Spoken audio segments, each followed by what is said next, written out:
Hello everyone, আসসালামু আলাইকুম। আস্ত মুরগি ভাজার দারুণ এক মজার রেসিপি আপনাদের জন্য নিয়ে এলাম। চলুন দেখে নেওয়া যায় কীভাবে এই রেসিপিটি আমি করেছিলাম। এই আস্ত মুরগি ভাজার রেসিপি করার জন্য আমি নিয়েছিলাম আস্ত একটা মুরগি, ভালোভাবে কেটে ধুয়ে নিয়েছি। এখন আমি মুরগিতে দিয়ে দিব পরিমাণ মতো লবণ, দিয়ে দিব পরিমাণ মতো হলুদ গুঁড়া, তারপর দিয়ে দিব মরিচ গুঁড়া, 1 টেবিল চামচের মতো মরিচ গুঁড়া দিয়েছিলাম। ধনিয়া গুঁড়া দিব 1 চা চামচ, 1 চা চামচ লাল মরিচের গুঁড়া একটু দিয়েছিলাম। দিয়ে দেব 1 চামচ আদা বাটা, 1 চামচ রসুন বাটা দিয়ে মুরগিটাকে ভালোভাবে মেখে নিব। মশলাগুলোকে ভালোভাবে মুরগিতে মাখিয়ে নিতে হবে। সব অংশে মাখানোর পর 10 মিনিটের মতো আমি রেস্টে রেখে দিয়েছিলাম। এখন আমি নিয়ে নিব 3 টেবিল চামচের মতো আটা বা ময়দা, দিয়ে দিব 2-3 টেবিল চামচের মতো কর্নফ্লাওয়ার, দিয়ে দিব পরিমাণ মতো লবণ আর মরিচের গুঁড়া। এখন আটার সাথে কর্নফ্লাওয়ার আর লবণ মরিচগুলোকে ভালোভাবে মিক্সড করে নিতে হবে। এরপর মুরগিটাকে এই আটার মিশ্রণে কোট করে নিব। বেশ ভালোভাবে কোট করে নেওয়ার পর একটু পানিতে চুবিয়ে নিব।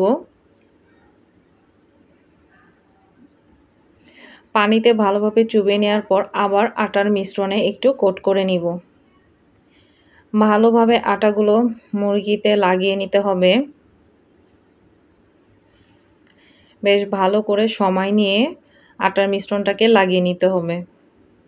লাগানো হয়ে গেলে বাড়তি আটাগুলো ফেলে দিতে হবে।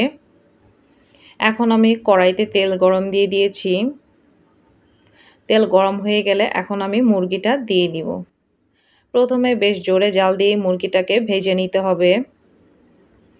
এক পাশ হয়ে গেলে উল্টিয়ে আরেক পাশ করে দিব। প্রথমে জোরে জাল দিয়ে বেশ কিছুক্ষণ ভেজে নিতে হবে।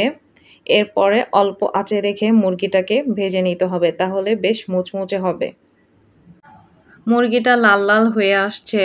এখন আমি চুলার জালটা কমিয়ে আর কিছুক্ষণ ভেজে মুরগিটা মচমচে হয়ে গেছে। এখন আমি মুরগিটাকে নামিয়ে নিব। এই আস্ত মুরগি ভাজাটা এমনিও খেতে ভালো লাগে, আবার আপনারা পরোটা বা অন্য কিছুর সাথেও খেতে পারেন। সস দিয়ে কিন্তু দারুণ লাগে। তো আমার এই আস্ত মুরগি ভাজা রেসিপিটি আপনাদের কেমন লাগলো কমেন্ট করতে ভুলবেন না। আর ভিডিওটি ভালো লাগলে শেয়ার দিয়ে সাথেই থাকবেন। আমার ভিডিওগুলো যদি আপনাদের ভালো লেগে থাকে আমার চ্যানেলটিতে একটি লাইক দিবেন এবং সাবস্ক্রাইব করতে ভুলবেন না। আস্ত মুরগি ভাজার সাথে আমি দিয়েছিলাম আলু পরোটা। গরম গরম আলু পরোটার সাথে আস্ত মুরগি ভাজাটা কিন্তু দারুণ লেগেছে। আপনারাও এইটা ট্রাই করে দেখতে পারেন। আশা করি আপনাদের অনেক ভালো লাগবে। সবাই ভালো থাকবেন, আমার চ্যানেলটির সাথেই থাকবেন।